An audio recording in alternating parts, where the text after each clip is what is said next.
Grande Pyramide n'a jamais servi de tombeau à la gloire de Pharaon.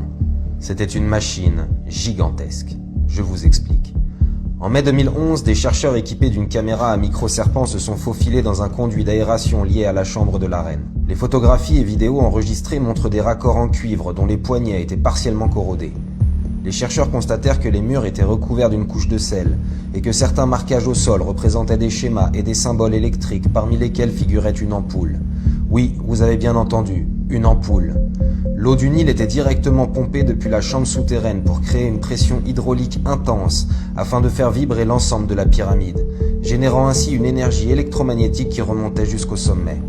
On ne le voit plus aujourd'hui, mais le surfaçage de la dernière pierre en son sommet était fait d'électrum, un alliage composé d'or et d'argent.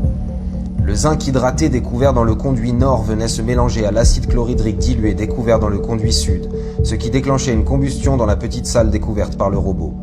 L'érosion due à l'eau sur le sol et le plafond de la chambre souterraine le démontrent.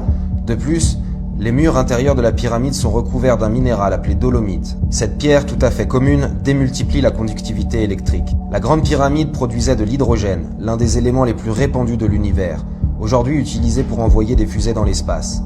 Sous l'influence des vibrations provoquées par la pression hydraulique, les atomes d'hydrogène étaient transformés en un puissant faisceau d'énergie. Et oui, Tesla n'a fait que redécouvrir une technologie déjà connue dans l'Antiquité.